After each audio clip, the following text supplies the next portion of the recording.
Bonjour tout le monde et bienvenue sur cette nouvelle vidéo d'analyse de l'or.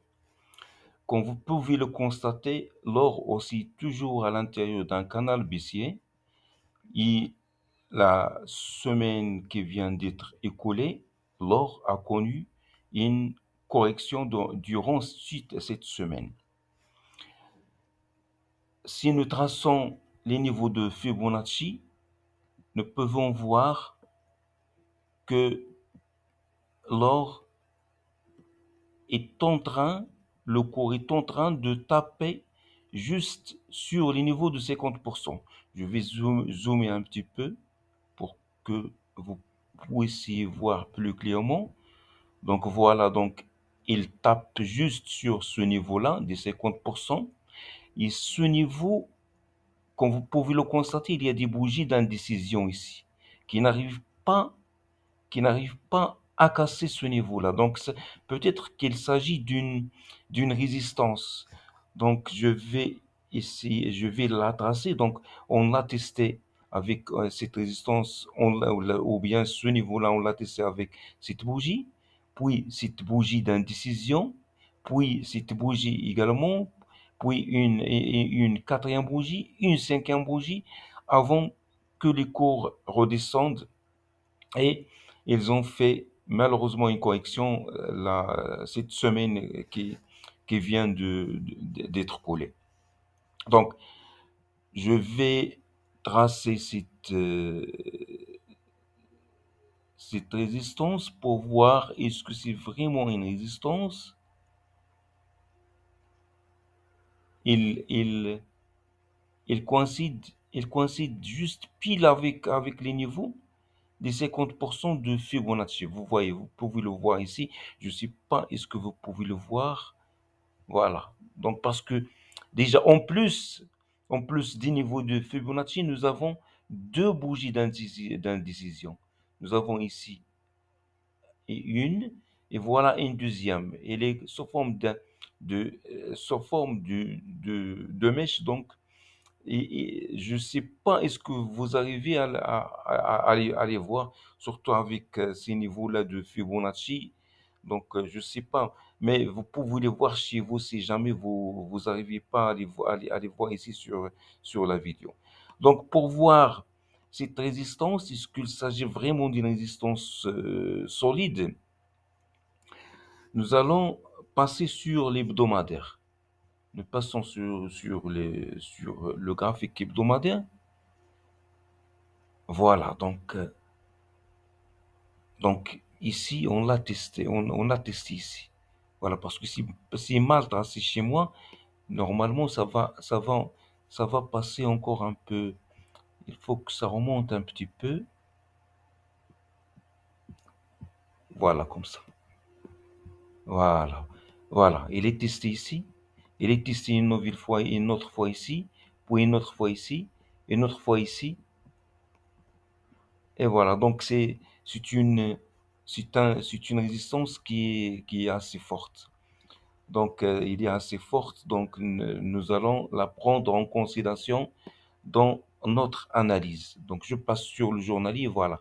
Donc, elle est là, elle est, il coïncide avec les niveaux des 50%. Parce que ici, j'ai mal tracé mes niveaux.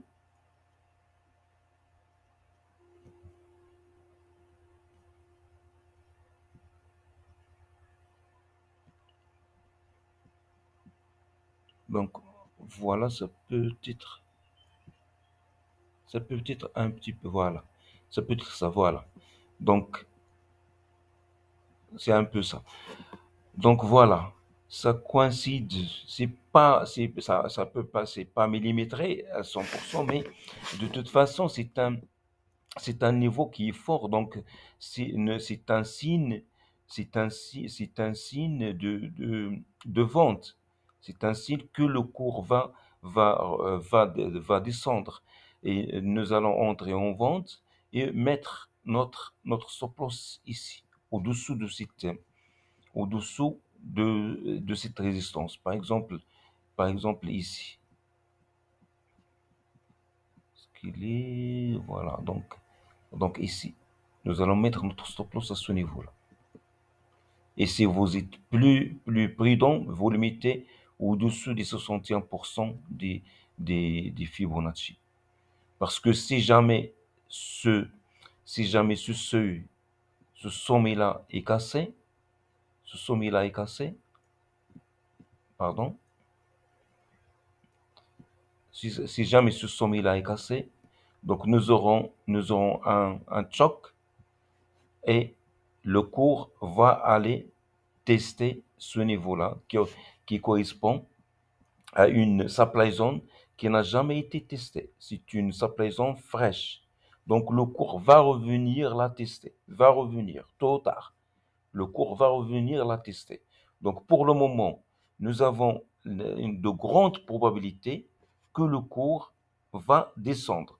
Nous avons cette résistance, nous avons les niveaux de Fibonacci, des 50% de Fibonacci, peut-être les 61,80%. Donc c'est pour cela que j'ai dit qu'il faut mettre soit le stop loss ici, mais il faut toujours attendre la confirmation du lundi. Il faut attendre la confirmation du lundi. Si le lundi, si par exemple vos trades court terme avec des H4 et H1, donc il faut attendre une bougie rouge pour passer une bougie rouge qui va clôturer. Vous allez attendre la clôture d'une bougie rouge. Enfin, ensuite, vous passez vendeur et vous mettez votre stop loss au-dessus de cette résistance. Et si vous êtes très, très, très bien prudent et vous voulez trader pour laisser votre trade pour toute la semaine, donc vous mettez votre trade ici, votre stop loss ici, au-dessus de ce sommet-là. Parce que si le cours est cassé, si le cours casse ce sommet, il va aller, comme je viens de dire, il va aller tester cette supply zone qui est fraîche. C'est une supply zone fraîche. Donc le cours va revenir la tester tôt ou tard parce qu'il a laissé de la liquidité ici. Donc il va revenir la tester. Donc voilà pour cette analyse. Merci pour votre attention et à la prochaine.